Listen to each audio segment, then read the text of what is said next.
Сәлеметсізбе құрметті көрермендер. Бүгін біз HTML, CSS және JavaScript сабақтарының үшінші бөлімі. Сіздер сабақтардың толық курсына төменде плейлистке сілтеме беріп кеткем. Сол арқылы бүкіл сабақтардың тізімін көре алсаңыздар болады. И біз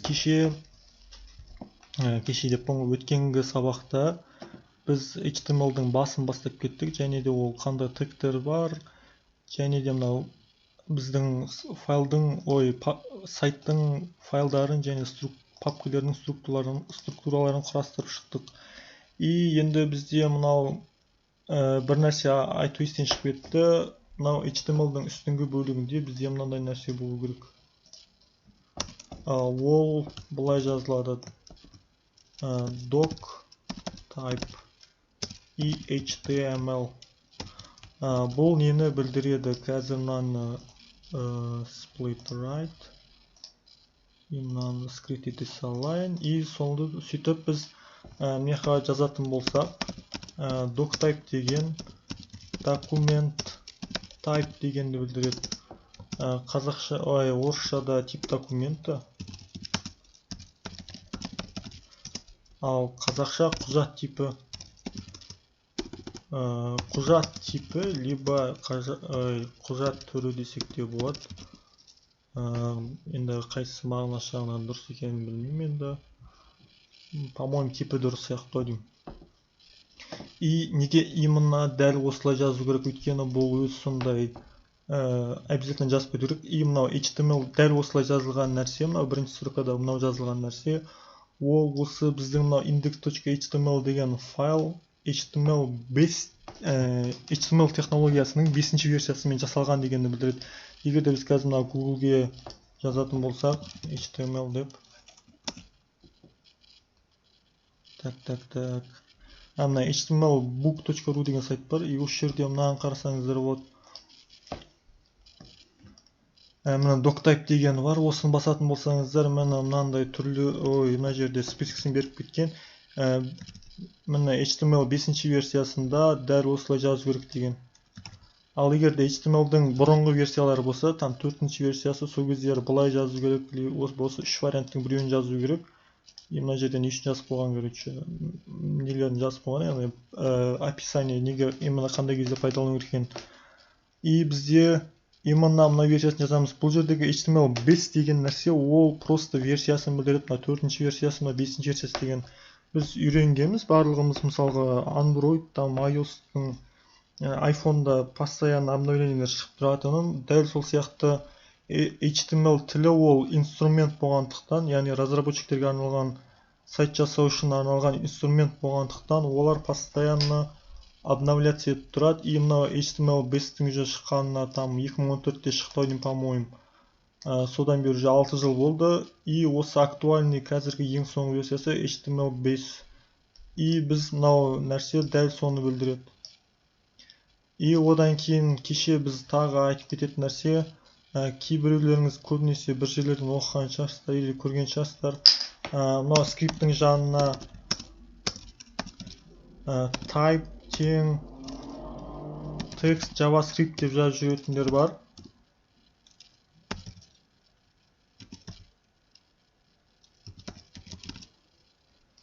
Так, мен type деген дұрыс жазылмадым.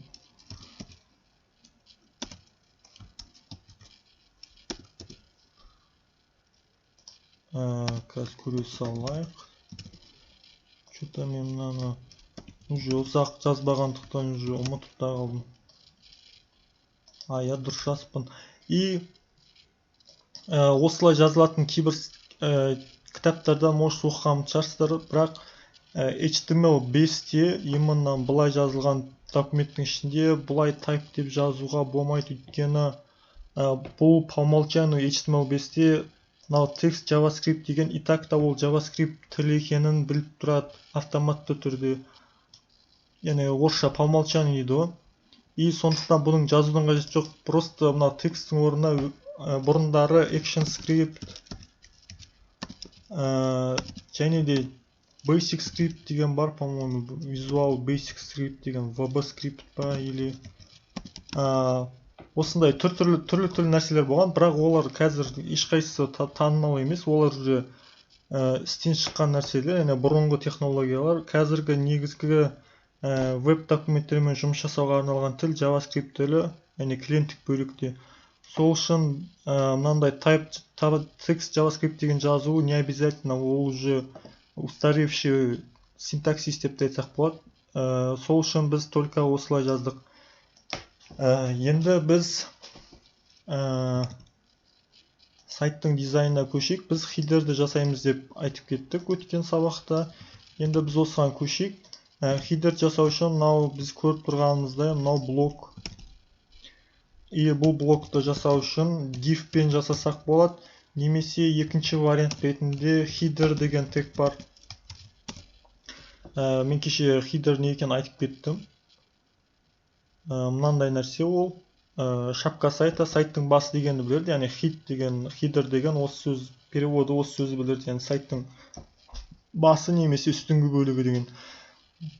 И ол не үшін керек бізге? Header тегін пайдаланған кезде ол сайтты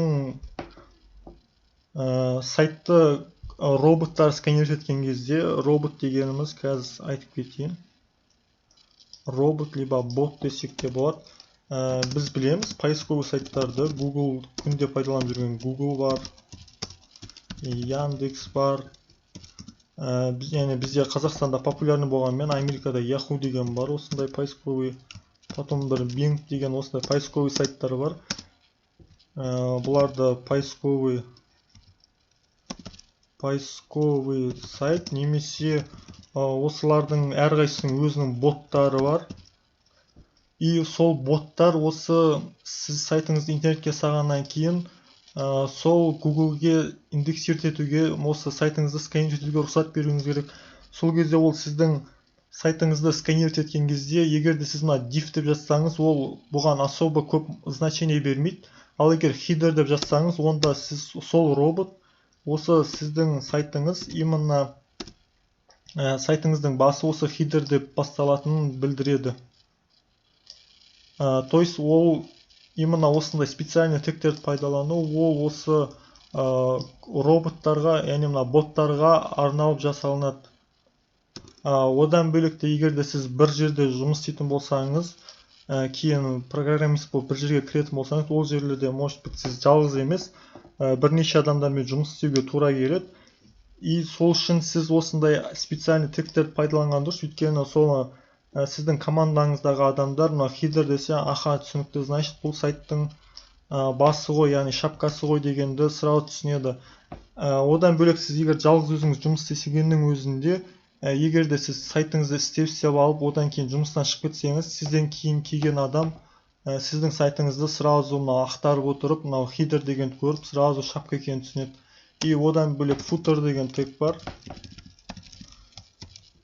Footer дәл осындай, бірақ уже ол кеше переводын жазып кеттім, сайттың астыңғы бөлігі дегенді білдіреді. Бұл тегті көрген адам сразу осы сайттың астындағы мынау блок екенін білдіретінін сразу түсіне қояды. Және мынау роботтарда, мынау поисковый роботтарда сразу түсінеді.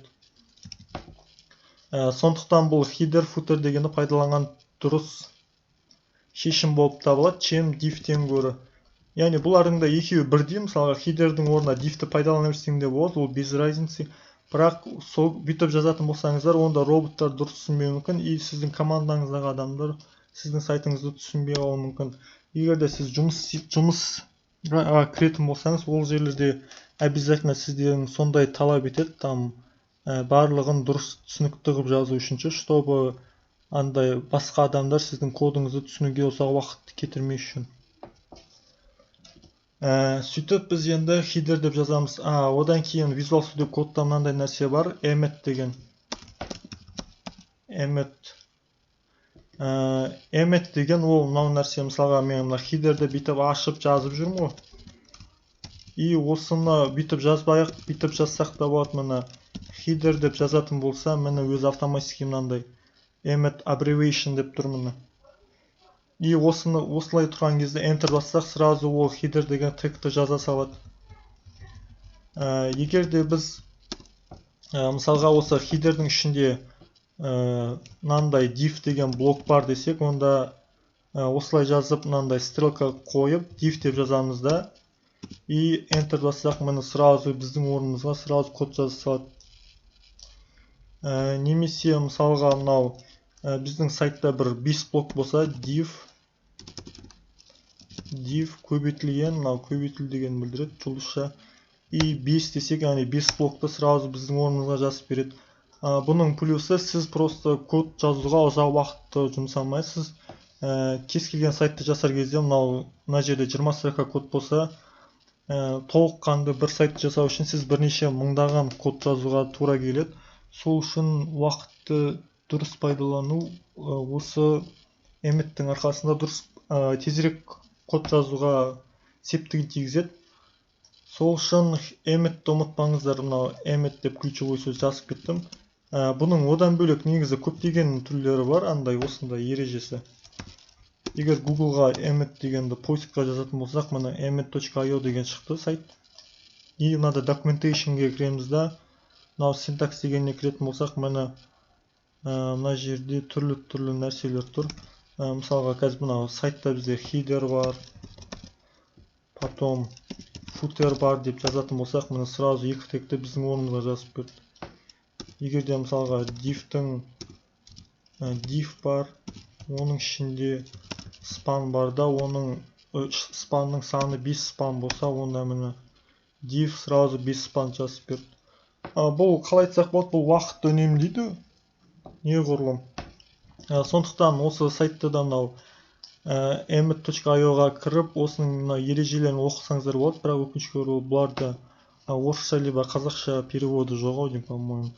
Бәрі ағылшынша, сондықтан тура келеді енді ағылшынша жұмыс жасағанға. Мынандай турандай формула сияқты жазады, соны бассаңыздар сразу мынандай код жазып шығарып береді. Либо мынандай жазсаңыз сразу мынандай кодтың бәрін, бір строка мынандай көрдіңіздер ме, кішкентай ғана код жазып, сіздер зато оған мынанша кодты жазуға уақытты жұмсамайсыздар да, бірақ строка кодты жазуға уақыт жұмсайсыздар. Одан бөлек міне мынандай нәрселер бар, сол мынандай класстың түрлерін сразу жазып береді. Және де өзге де көптеген түрлері бар. И бұны кейін ары қарай көре бересіздер, пока өздеріңіз оқыңыздар. То есть мен осы видеода не айтып жатым, сонымен қадалып қалмаңыздар, яғни өздеріңізде осылай мынау мен ключевой сөздер жазып кетіп жатырмын ғой. Соларды өздеріңіз мынандай поисковый сайт бот дегенді копировать етіп, Google-ден іздеп, там ол нені білдіреді деп ше. Что такое поисковый робот и как он работает дегендері бар. Осыларды оқысаңыздар болады. Мысалға мен кешелерді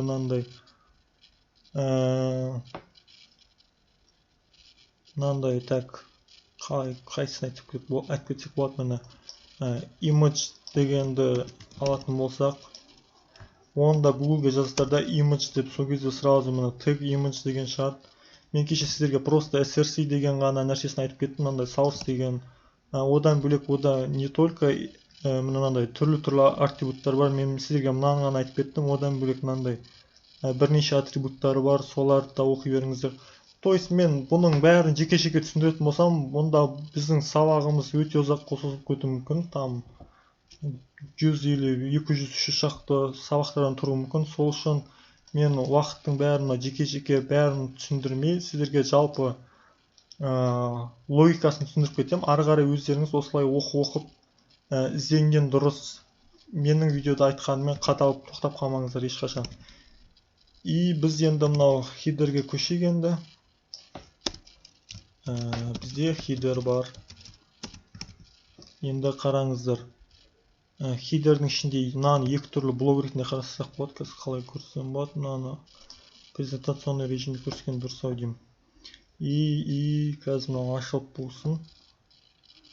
Міне біздің сайтты қазір мынаны алып қарайтын болсақ, мынау бір блок болды. И ол блоктың өзі мынандай екі түрлі блоктан тұрады. Мынау біреу болса, мынау екіншісі как бы дәл ортасын екіге бөлсек болады.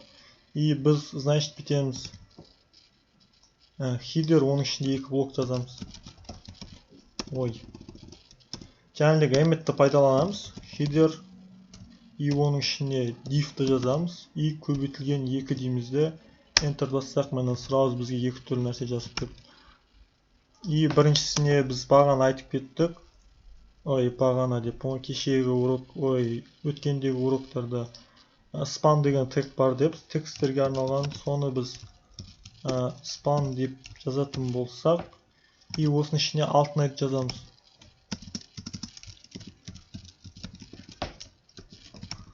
Енді мынаяқтағы мынау нәрсені біз былай істесек болады. Бұны мына иконка, бұны пока кейінгі урокта қосқанша, бұған пока әшейін мынандай не жаза салам. Span бұл жерде меню деп жаза салайын. Кнопка меню деген сияқты білдіреді. И енді мына файлдың ашайық. Google'дан Reveal in File Explorer. И мына индексті, индекс кешімалды открыть с помощью Google Chrome деп ашамыз. И мына алтына и меню деген нәрсе пайда болды бізде. Одан бөлек мынандай нәрсе бар. Мысалға қараңыздар, біз кез келген сайтқа кірсек, мынандай иконкасын бассақ, ол сол сайттың бірінші бетіне лақтырып жібереді. Қазір қараңыздар, мынау үстіне мен клавиатураның мышкамен мына жерге апарған едім. Ол бізге сразу астында мына ссылканы көрсеңіздер болады, мында кішкентай нәрсе шығып тұрады, мысалға постоянно. И ол бірінші бетке лақтыратын көрсетіп тұр сайттың негізгі бетіне. И мынаны қазір бассам, мына htmlblog.ru-ға кірді. Мынаны и ол любой сайтта сондай. Мысалға қазір қараңыздар, emmet documentation деген бассам, мына бірінші бетін лақтырып жіберді мына документтің.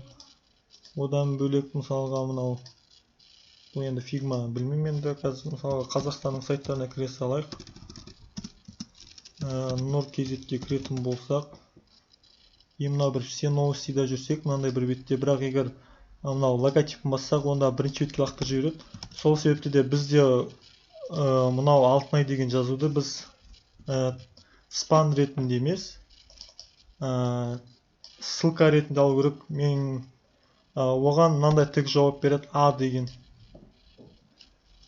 Деген ағылшынша қысқартылған сөз, anchor, яғни орысша қалай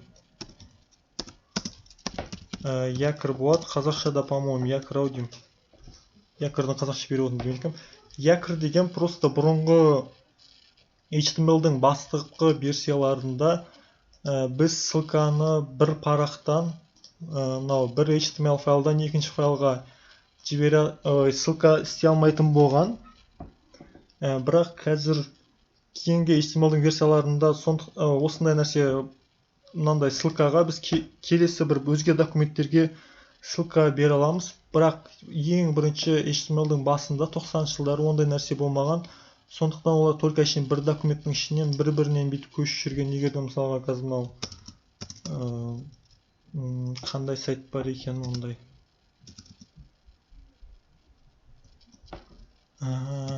Википедияда бар ма екен? Қазір бір көрсетіп кетсем, бір мысал ретінде. Так, что-то ондай сайт таппай тұрмын. Просто кейбір сайттарда мынандай кнопка наверх деген кнопка бар. Мынандай бір бұрыштарында тұрып, соны бассақ, біз сайттың қайтып бүйтіп жоғары қарай бүйтіп көтеріліп үстіне баратын кнопкалар бар, мысалға. И сол кнопка осылай якір деп аталады, сондай. И оны біз былай келтіріп кетсек те болады, якірді.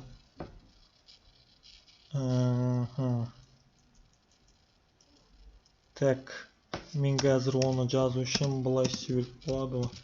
BR деген тегпен мен мыналардың арасын бөліп тастайын, чтобы мынау біздің документ қазір үлкен болып көріну үшін. Үлкен болып дегенде андай ақпарат ішінде көп болу үшін BR-ді жазамын да. BR деген ағылшынша break, разделить дегенді біледі, яғни бөлу ма или ажырату ма қазақша. И мына BR-ді мен қазір копировать етіп, бірнеше дупликат жасап тастайтын болсам, и соны қазір мына жақтан открыть ететін болсам, енді қазір обновить ететін болсам, и бізде ол мынандай сайт ұзын дегенде мынандай скроллинг пайда болды, өйткені сайт мынандай кішкентай ақпарат емес, ұзын ақпараттан тұрады, бірақ просто мына BR соны 1.30-тан тастап тастады, яғни. И енді біз мынаны қараймыз. Мынаның астына біз бір footer деп добавить ететін болсам,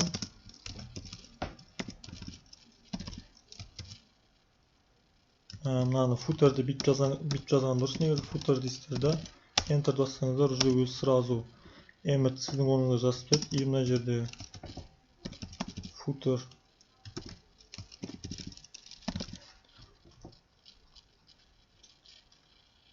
осылай жаздық.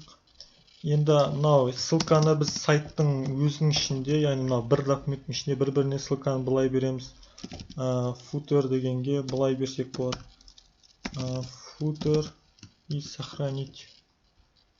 Бірақ қазір оны істейтін болсақ, по-моему, одан кейін мына алтынай деген өшіріп тастаппын, мынау ішіне алтынай деп жазған дұрыс. И обновить етесіз, мына ссылка деген мынау көк астында сызық екені білініп тұрады. И көрдіңіздер, мына басында мен мына жерде адреске қарап тұрыңыздар, егер алтынай дегенді бассам, мына footer деген нәрсеге барып тұр. Мынандай решетка арқылы жазылатын нәрсе ол ID деп аталады. ID деген атрибут. ID деген ағылшынша қысқартылған сөз, ол ID деген идентификатор, короче, ағылшынша, орысша идентификатор, ал қазақша енді білмеймін перевод. И енді біз осыны идентификаторды не үшін пайдаланады? Идентификаторды біз жаңағы мына жақта мынаның бәрін, пока мынаны бүйтіп жаба тұрайын. Хотя нет. Біз мынау footer деп жазып кеттік қой. Дәл осыны біз енді ID-ге жазуымыз керек осылай.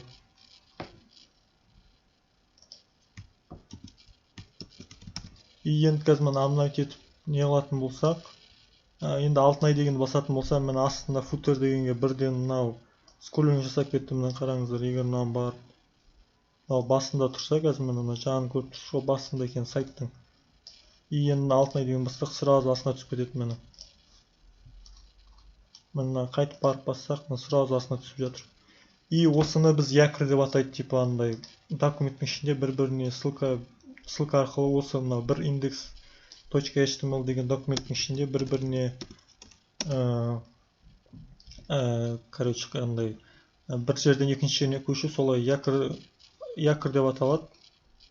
И ол ағылшынша мынандай тегпен беріледі, а тегпен. Одан бөлек осылай ссылка беруден бөлек біз сыртқа ссылка берсек болады, мысалға vk.com деп. Қазір мынаған баратын болсақ. Бұлай бүйтіп жазатын болсақ ше, біз егер сайттарға ссылка беретін болсақ, обязательно алдына http деп жазып кету керек. http /i2 мынандай слэш. И енді обновить етіп қарайтын болсақ, мына алтынай деген қазір басатын болсам, мына vk.com сайтына лақтырып жіберді. Либо https деп те жазуға болады, бірақ без разницы. Мысалға қазір енді инстаграмға ссылка жіберетін болсақ, инстаграм деп жазамыз да, и обновить етіп қарайтын болсақ, мына алтынай дегенді басса, уже инстаграмға лақтырып жібереді. Қысқаша осылай. И біз енді мынаны бүйтіп жазамыз. Hrefтің орнына біз просто слэш деген нәрсені жазамыз. Ол бізге слэш деген білдіреді. Егер мынаны барып басатын болсаң, біз файл түрінде ашып екенбіз ғой. Так, онда сәл проблема болуы мүмкін. Қазір біз мына жерде бүкіл нәрсені файл түрінде ашқандықтан, мына файл түрінде ашылып тұрғандықтан, бізде мынау ссылка дұрыс істелінбей жатыр. Сол үшін біз мынандай нәрсеге барамыз. Мынау 5-ші кнопкаға барамыз да. Мынау өткен сабақта айтып кеттім, расширение деген нәрсе. И бізге расширениеден керек live сервер деген керек. мына поискке жаздық, и мынаған барып install дейсіздер.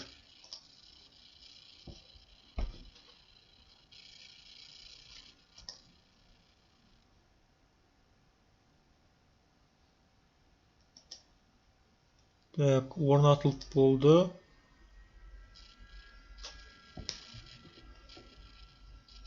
И енді біз мынаны жабассақ болады, live серверді. И біз енді F1 деген кнопканы басасыздар, немесе FN, F1-ді екеуін бірге басу керек. Кейбір ноутбуктерде, кейбір компьютерлерде солай болуы мүмкін, бірақ F1 либо FN плюс F1 екеуін бірге басу керек. Мен қазір F1-ді бассам, менде F1 істейді. И осы жерде мынандай командалардың спискілер шығады. И осы жерде біз live деп жазамыз. И ол бұл жерде мына live server деген нәрсе тұр. Екіншісіне open with live server дегені басасыздар. Осын басқан кезде мынандай разрешение сұрайды. Разрешить доступ дейміз да, да дегенді басамыз. И енді қараңыздар, біз бағана мынада файл түрінде тұрса, мысалға мына жерді қараңыздар, файл деп тұрса, енді мына жаққа барып ашып қарайтын болсақ, онда ол уже кәдімгідей сайт түрінде айтып тұрмын, подключение к сайту не защищено. И мына жерде мынаны қазір копировать етіп алсам, и мына жаққа вставить ететін болсам, міне HTTP деп тұр мынау. Мынау значит бізде HTTP. Бұл уже енді біздің мына index.html деген документіміз сайт түрінде ашылып тұр. Енді бұл сервер болып тұр. Қазір мен мына индексті өшіріп тастап, мынаны басатын болсам, міне полибом сол индексті сайтқа көшіп тұр. Мен сіздерге кеше айттым, сайттың аты индекс болса, онда мына сайтқа бірінші кірген нәрсе сол сразу индексті табады. Бізге индекс деген файлды көрсетіп тұр. Егер де қазір мына переименовать етіп тастасам, там 0.1 деп ше. И енді мынаны амнать ететін болсам, міне көрдіңіздер ме, біздің сайтты толық көрсетпей тұр, ол бізге сразу нені көрсетіп тұр. Мынау папканың структурасын көрсетіп тұр. Сол үшін енді біз мысалға қараңыздар, сайттардың ішін ақтарып отыра беруге болады. Мына CSS-ның ішінде міне main CSS деген папка бар. Осындай нәрсе болмас үшін біз обязательно index.html деп жазуымыз керек. Өйткені мынау live сервер деген ол бізге серверді запускать етіп тұр. Егер қазір мына барып амнать ететін болсам, мені сразу index.html-ді ашып тұр. Оны именно index.html-ді ашып тұрған көретін болсақ, ол мені маяқта тұр. Мына source, мені index деп тұр. И мына JavaScript файлымыз қосылып тұр, и CSS файлымыз қосылып тұр. Мынау нәрсе қаяқтан шықты деп тұрсаңыздар, мынау просмотреть код деген бассаңыздар шығады. Либо мына барып дополнительный инструменты разработчика деген бассаңыздар болады. Одан бөлек Ctrl-Shift-I 3 кнопканы қатарымен бассаңыздар сол кезде шығады. Либо F12-ні басу керек. Кейбір ноутбуктерде FN, F12 екеуін бірге басу керек, сол кезде осылай шығады. Қайтып F12-ні бассам жауап тастайды. Мынау нәрсе жалпы браузердің разработчиктерге арналған инструменті. Осы жерден сіздер сайттарыңыз қалай жұмыс жасайтынын, там өзге де ақпараттарды там тексеріп, тестировать етуге болады. Бұл бір керемет нәрсе. Бұны кейінгі сабақтарда пайдалана беретін боламыз. И енді бізде мынау енді алтынай деген ссылканы басатын болса, міне бірінші бетке лақтырып жіберіп отыр. Егер де мысалға қазір қараңыздар, мына жерде келесі бір өтірік бір файл создать салайын, тестовый файл деген сияқтыны білдіреді, test.html деп. И осы жерде біз жазатын болсақ, HTML деп жазатын болсаңыздар, мына жерде қараңыздар, сразу 2-3 түрлі нәрсені шығарып тұр. Бізге именно HTML5 дегенді басу керек. Сол кезде сразу бізге мынау HTML5-те документ құрастырып тұр. Мынау бізде test.html деген файл деп жазып кетейік. И сохранить ететін болсақ, қазір енді мына жерде мынандай ссылка арқылы test.html деп файлға кіре аламыз, міне сол файл. И осы жерде міне A арқылы href дейміз. И мына жерде мына просто слэш деген ол корень дегенді білдіреді, корень документа деп. Егер test.html молдасам, ол сайттың бірінші бетін іздейді, ол бірінші беті бізде индекс болғандықтан мынау сразу индекс файл көрсететін болады. Так, мынаған ссылкаға бет жазып кетсем қазір, басты бет деп. И мынаны обновить ететін болсақ, мына басты бет. Одан кейін тағы бір мына лайв сервердің плюсы. Қазір мына жағына қойып, мына жағына шығаратын болсам. Live сервер деген ағылшынша live сервер деген live деген вообще живи дегенді білдіреді ғой. Бірақ оның переводын тура аудару бізге не тиімді емес, ол более мағынасы жағынан прямой эфир или в режиме реального времени деген, яғни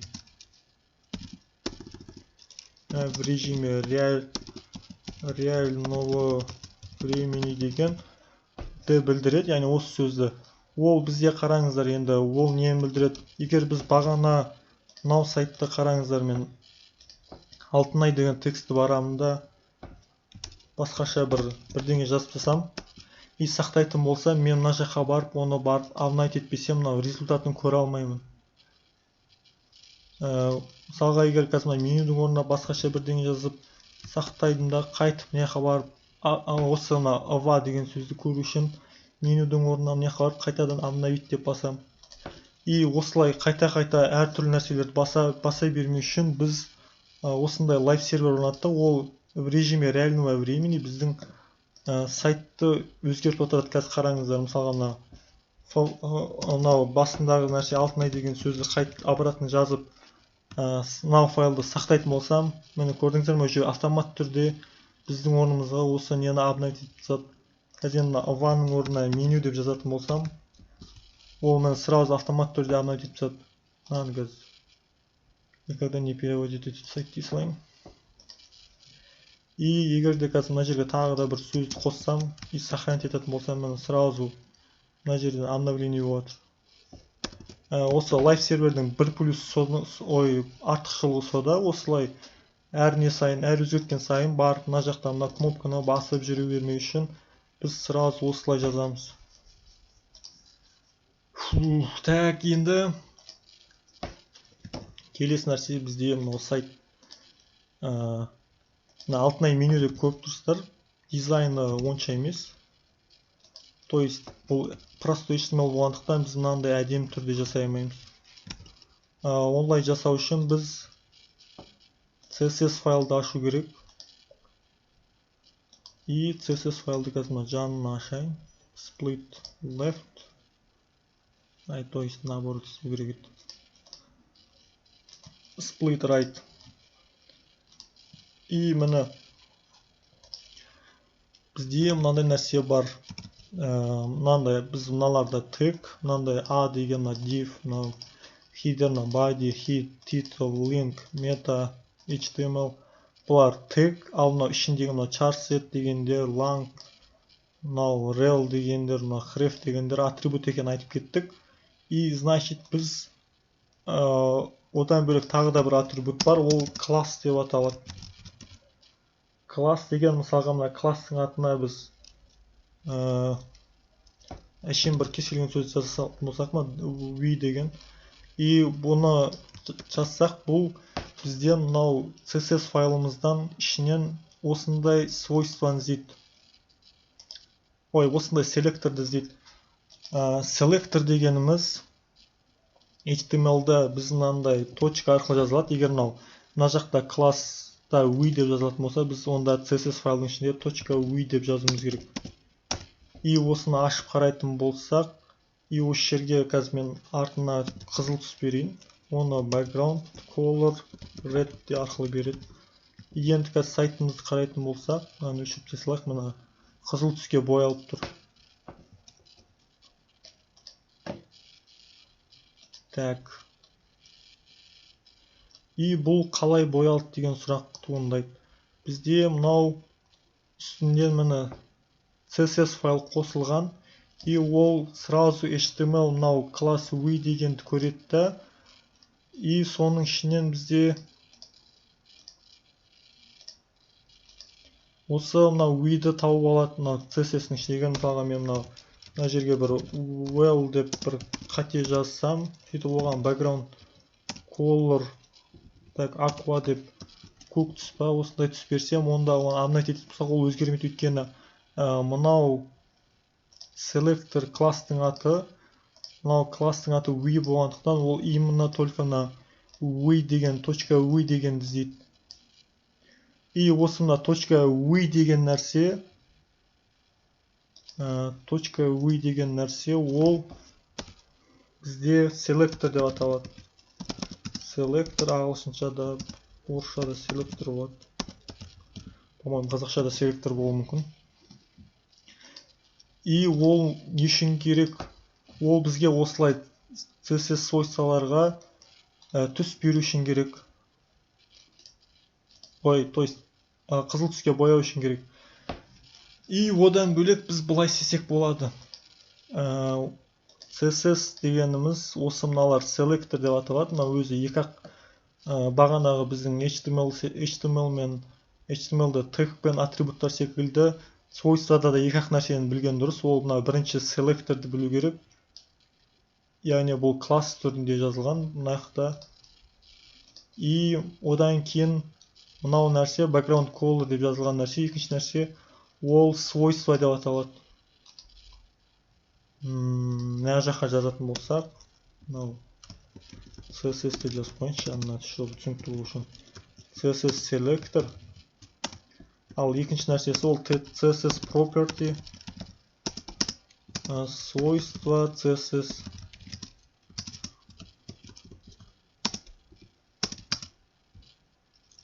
Қазақша қасиет ау деймін, по-моему. И енді бізде осылай жазылады. Осы екі нәрсені білу керек. Всего лишь свойство деген түсінетін шығарсыздар. Өзі мысалға әр адамның өзінің қасиеті болады. Там ол добрый болуы мүмкін, щедрый болуы мүмкін, немесе жадный болуы мүмкін. Сол сияқты бұларда да мына .we деген классқа біз обязательно түсі қызыл деген бір свойство беріп кеттік. Одан бөлек осы мынау background color дегеннің переводы. Background color деген орысша цвет фона. Ал қазақша енді фон түсі ма, фон деген енді артқы дегенді білдіреді. И бізде мынау red деген ағылшынша переводы қызыл.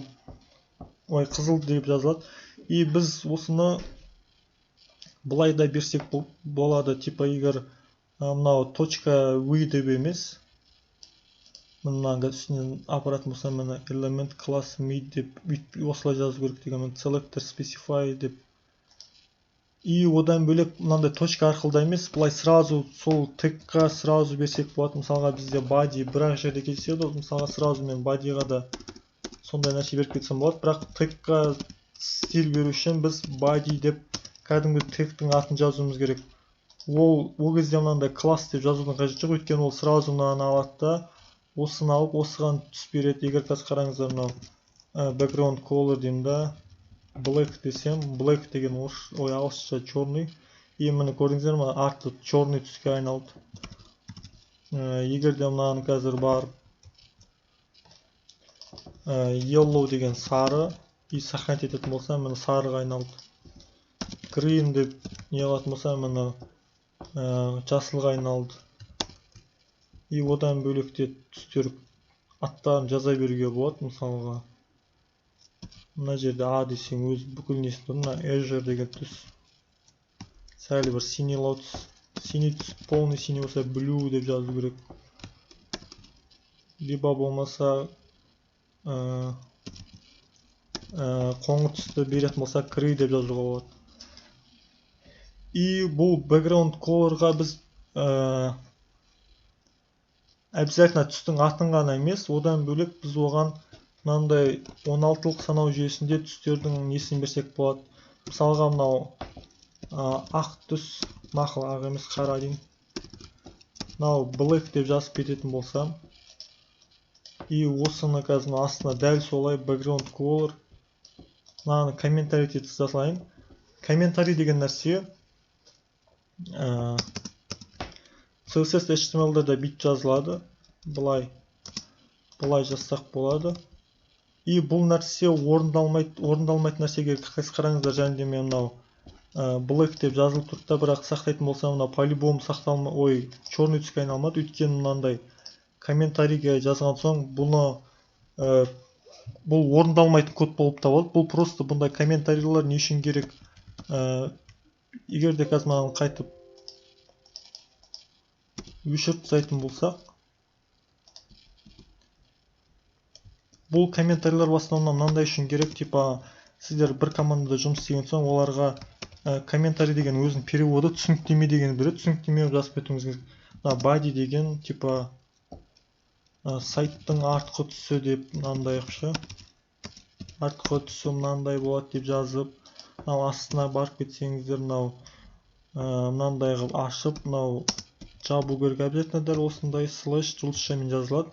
И мысалға сайттың шапкасы деп жазып, осылай комментарий жасап кетеді. Бұл основном пояснительный характер береді. Ол осындай кездер ғана пайдаланамыз. Қалған кездері бұлай аса көп пайдасы жоқ. И келесі нәрсе ол бізде енді сайттың түсіне барып, таза сайтпен жұмыс жасайық. И енді біз сайттың түсін қарайтын болсақ, мынандай бәрінде бірдей түстер, жұмыстар тізімін басатын болсақ, и мына жақта inspect дегенді басатын болсаңыздар, мына colors деген жұлдызша 111 деп жазылған. И және мен айтып кеттім, онан қазір комментарийға жауап жасайын.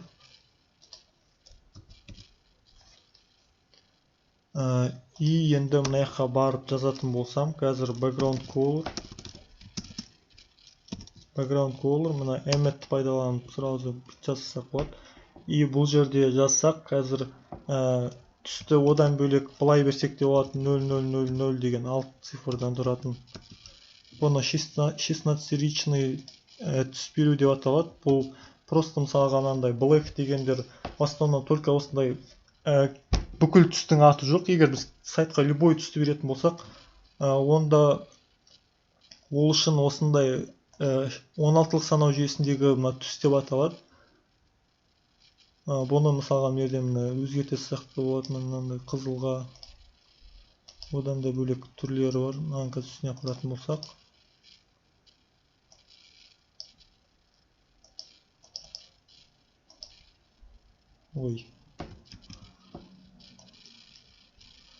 так, по-моему, мына жерде что-то өзгерте алмаймыз деймін. Мынау басқаша көрсетіп екен. Егер де мынау black деген осы мағынаны білдіреді, мынау екеуі бір нәрсе, просто мынау 16-лық санау жүйесіндегі түсі. И мына комментарийді бүйтіп әрқайсысына символдар жеке-жеке жазбай үшін сразу Ctrl мен бөлу деген знакты бассаңыздар, онда сразу бізде комментарийға алынады. Мынандай обратный слэш басатын болсаңыздар, Ctrl и мынандай клавиатурада мынау символ басатын болсаңыздар, осындай комментарийді алып сразу өшіріп тастауға болады. Мынандай бір-ақ кнопкамен, то есть екі кнопканы бірдей басу арқылы. И келесі түстің тағы бір түс бере алатын нәрсе, ол бізде RGB деген нәрсе. Ол да мысалға қараңыз 000, так тұратыңыздар, 000 деп үш нәрсе жазатын болсам, и сол кезде мына по-любому черный түс әлі сол күйі тұр. Өйткені түсті мынау черный түсті осылай да беруге болады. Мына RGB деген бізде red, green, blue, қызыл,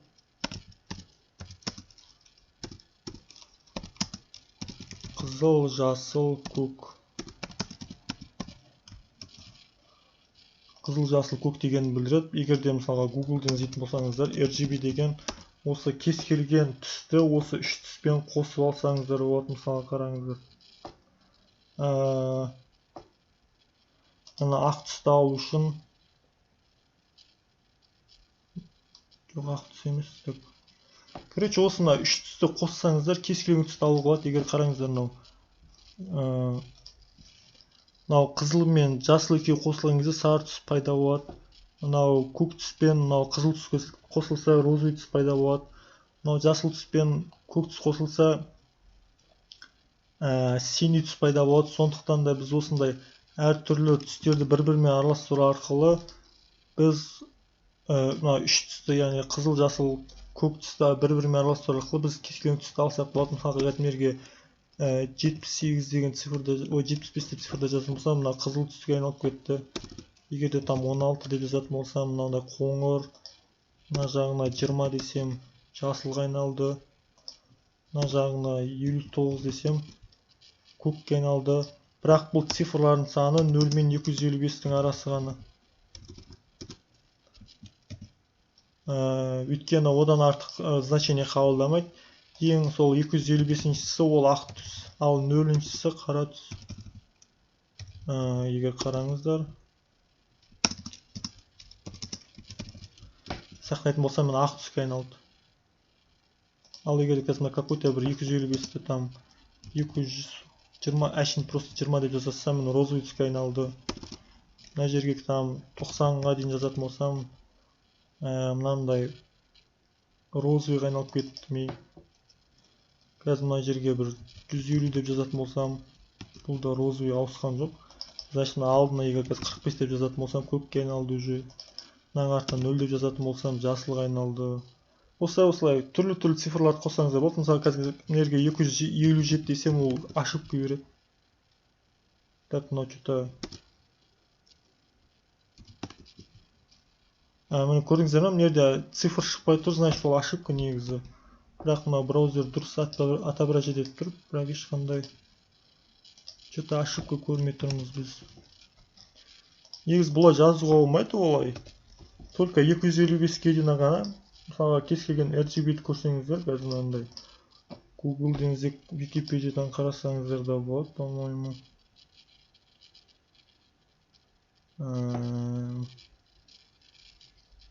Мына жерде жазып қойған мына. Значение, которое обозначается для удобства целыми числами 0 до 255-ке дейін деп тұр. Где 0 минимальная, а 255 максимальная интенсивность. Яғни біз одан артық цвет бере алмаймыз. Так, енді біздің мына сайтқа қарайтын болсаңыздар, мен 111 деп бұны өңшең 1 деген цифрлар тұр. Мына егер артына қарайтын болсаңыздар, мен мынандай решетка арқылы жазылған. Бізде дәл осылай жазамыз. Background color деп и решеткамен жазамыз да 1 деп 6 рет жазамыз и сақтайтын болсақ, мынау біздің тура сайттың артындағы түс мынау. И енді біз мынау қызыл түсті удалить етіп тастай салайық.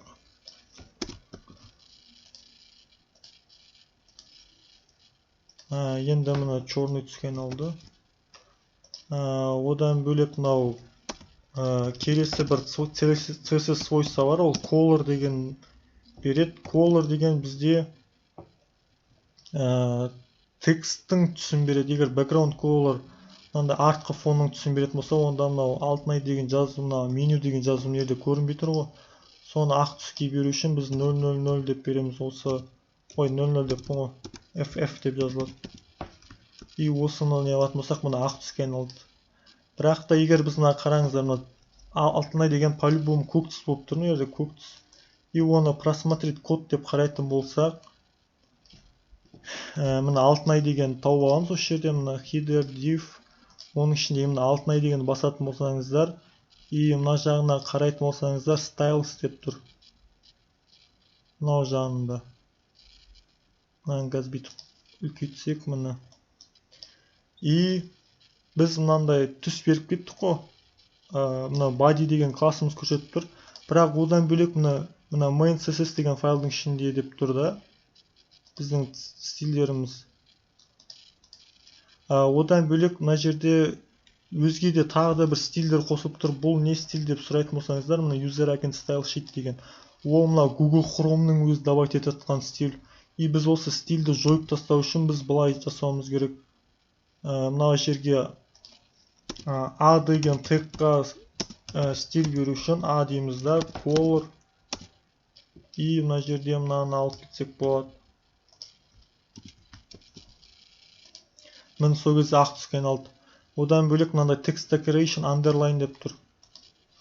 Біз сол text decoration құрып тастау үшін бүйтіп жазамыз: text decoration underline дегеннің орнына none деп жазамыз. Сол кезде астында несі кетіп қалды. Мынаны егер қарайтын болсаңыздар, мынаны сақтайтын болсаңыздар, мына асты сызық болып тұр. Сол сызықты жою үшін text decoration none дегенді қоямыз. None деген. Text decoration деген нәрсе ол декорация, яғни текстің стилі, қалай айтсақ болады, декорация деген как бы текстті көрнекі ретінде бейнелеу ма. Сода просто мына none дегеннің орнына underline десек, онда сызық пайда болады астында. Одан бөлек бұның қандай мәндері бар екен көру үшін былай Google-ге жазасыздар text decoration деп.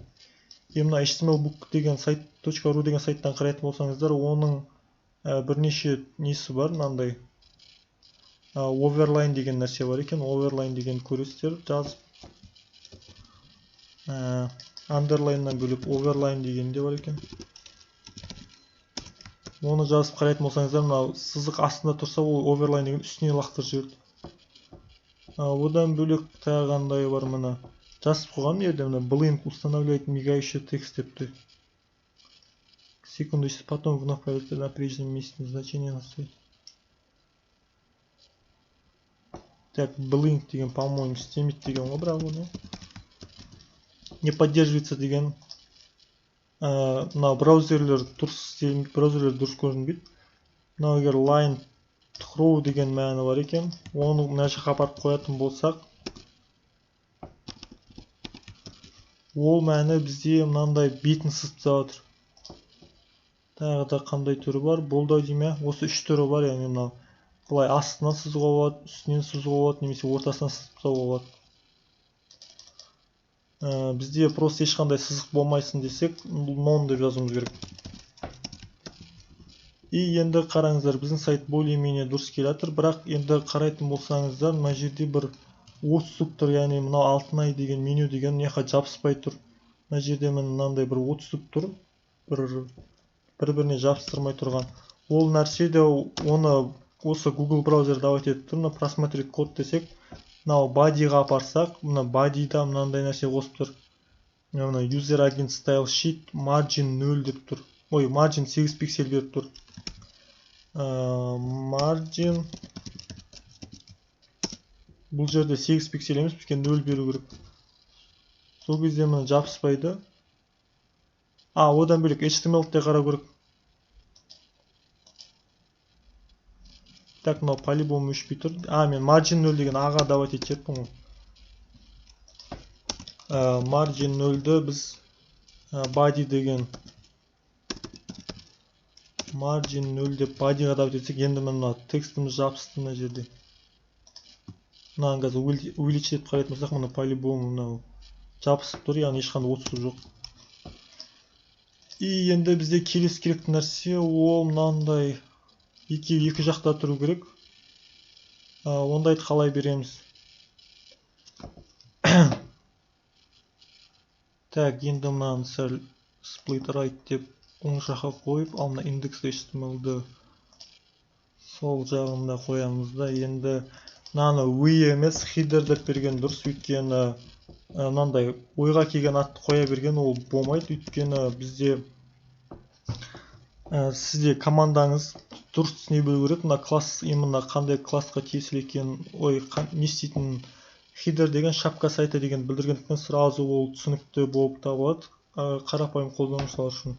И біз жазамыз мерге headerде background color там blue violet деп қоя салайықшы.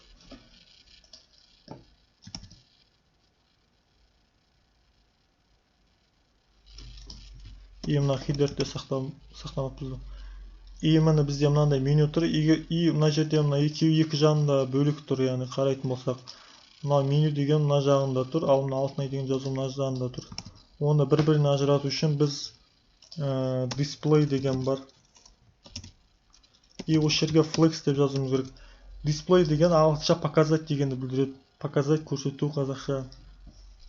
орысша показать, то есть ағылшынша display, қазақша көрсету. И flex деген переводы ол резиновый или қалай өзі сгибаемый, гибкий дегенді білдіреді. Қазақша қалай өзі гибкий деген икемді дегенді білдіреді ма? Бізде именно display flex деп жазатын болсақ, сол кезде мынау уже мына бір қатарға түсті. Бағананың астында тұратын болса, бағананың өшіріп тастайтын болса, мына астында тұрған болса, енді қазір мына display flex добавить еткеннен кейін мынандай бір қатарда тұр. Енді одан кейін flex'тан кейін біз alleged items емес, justify content, center деген, center емес, space between дегенді басамыз. Сол кезде басатын болсақ, мына алтынай деген мына жаққа кетті, меню деген мына жаққа кетті. Мынаны өшіре салайық, керек емес. И одан бөлек justify content деген нәрсе, ол justify деген как бы туралау дегенді білдіреді, мағынасы жағынан. Бізде ішіндегі мына контент деген ішіндегі ақпаратты қалай туралауға болады деген. Space between деген екі жанына жабыстыр дегенді білдіреді. Одан бөлек мысалға центр дегені бар. Қазір егер мынаны бәрін центрге апаратын болсам, мына екеуі ортасына жабысып қалды.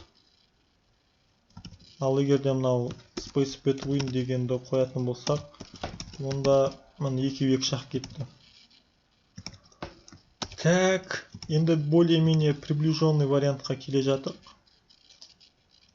И енді мынаның артына ешқандай түсті бермей қойсақ та болады, хотя нет. Тұра берген дұрыс ау деймін. И одан кейін padding деген нәрсе бар. Paddingке біз 10 пиксель деп беретін болсақ, ол бізде мына екеуінің жабысып қалған жоқ, енді ортасын ашты. Padding деген ішкі отсып деген білдіреді. Мынау бағанағы margin сыртынан беретін болса, ал мынау padding ішкі жағынан береді. И бізде енді мынау нәрсе қалды. Бізде мына екеуі мынау қабырғадан алыс тұр, мынау экранның шы. Соны қалай істеуге болады? Оны біз белгілі бір ширина береміз, 1200 пиксель деп, немесе менің просто экраным 1200 пиксель. Сіздердің экрандарыңыз басқаша үлкен болса, онда үлкенірек цифрды берген дұрыс. Там егер экрандарыңыз Full HD болса, значит сіздерге 1500 пиксель берген дұрыс. Либо экрандарыңыз там кішкентай болса, 1024 пиксель болса, экрандарыңыз онда 1000 пиксель деп берген дұрыс. Осылай өзгерте берсеңіздер болады. Тура менің мәнімді қайталай бергеннен гөрі осылай түрлі нәрселер өзгертіп тұрсаңыздар болады. Енді мынаны осынау розовыйды бұлай центрге жылжытуымыз керек. Оны жылжыту үшін біз margin auto деген жазамыз. Міне сол кезде мына біздің менюмыз тура мынандайға ұқсап келе жатыр. Міне мына үстіндегі қарайтын болсақ, біздің неміз енді ұқсады. И потом мына алтынай дегенге тағы да класс береміз, оның жанына, текстің жанына. И осы жерде лого деп кетеміз, өйткені мына логотипі, как сайттың. И осы логоға лого класс болғандықтан оған обязательно селекторды, CSS селекторды через точка арқылы жазамыз лого. Егер мынандай тег болғанда просто A деп, сол кезде ғана түс беруге болады. И логоға біз мына алтынай деген үлкен әріппен жазылған, соны біз алтынайды үлкен әріппен жазу үшін font size деген свойствоны пайдаланамыз. Font size деген фонт деген шрифт, size деген размері, яғни шрифттің размерін білдіреді, шрифттің көлемін, то есть шрифттің өлшемі дегенді білдіреді. И осы жерге там 40 пиксель деп жазатын болсақ, мынау қазір үлкею керек. И мынаны қазір былай жаққа қояйын. Сөйтіп мына жағға қояйын. И мына CSS-ті ашып қазір. Мерге қазір 500 пиксель десем, мынандай үлкен текст болып кету керек мені. Бізге онда керегі жоқ, там 40 пиксель более-менее нормально. Одан бөлек жанындағы менюді қараңыздар енді. Мынау алтынай деген текст үлкен болғандықтан, мынауың орны мынаның орны үлкейіп кетті де, соның кесірінен мынау ақпарат бір линия бойына болмай қалды. По центру болу керек. Мына жерде біздің сайттың дизайнын қарайтын болсаңыздар, мына по центру тұр бәрі. Мына по центру кеткен мынау. То есть екеуі бір линияның бойында тұру керек. Соны қалай істейміз? Оны істеу үшін мынау хидерге барамыз. Өйткені ол мына екеуі хидердің ішінде. Мына қарайтын болсаңыздар. Мына екі элемент осы хидердің ішінде. Сондықтан біз хидер деген тегке барамыз да, и осы жерге беріп кетеміз. Мынандай свойства бар. CSS ол alien items center деген бар. Оны беретін болсақ, біздің мынау енді нені бір линияның бойына туралайды. Мынаны қараңыздар енді. Мынаны бүйтіп бір линияның ішінде тұр мына екеуі. Так. Короче, одан ортасынан алған кезде мына бір линияның бойында тұрады.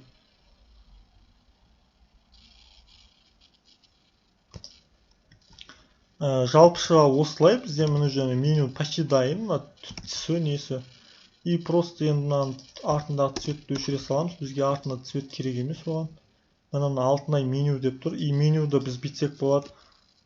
Мына сайт басы деген любой жерге кіреміз. Мынаны қараңыздар. Так. Мынау байланыс деген бетке кіреміз да, ең астына түсетін болсақ, мына сайт басы деген нәрсе тұр. И осы жерде сайт батырмасы дегенді басатын болсақ, бізге ол сол нәрсені мына выделить етіп тұр мына байланыс бетінде. И осыған барамыз да, мына жағында дизайн деген нәрсе бар. Потом мында экспорт дегенді басатын болсақ, мына жерде превью деген көреміз. Мына просто артында мынау аппақ үш сызық тұр. И осы мына экспорт меню батырмасы дегенді басамыз. Сол кезде мына меню батырмасы деген скачать етілді болса, соны показать папке. И копировать етеміз де, біздің мынау папке барамыз да, мына images дегенге вставить етеміз. Сол кезде мына меню батырмасы деген. Бұны орысша кириллицамен жазылғандықтан біз оны олай жазбауымыз керек. Ағылшынша, латынша тілде жазу керек. Сондықтан да біз оны просто меню батырма деген ағылшынша кнопка, сол үшін біз оны меню баттым дейміз. Одан кейін араларына пробел қоюға болмайды. Біз пробелдің орнына сызықша қоятын боламыз, өйткені ол да кейбір браузерлер дұрыс оқымауы мүмкін. Сөйтіп, енді мынау менюдің орнына біз спам емес, енді бізге сурет керек қой. Image'ді давать етеміз. И src осы жерге біз указать етеміз. Images, потом мынандай папка, images деген папканың ішіне, өйткені ол міне. Images деген папка, соның ішінде меню баттым деп тұр.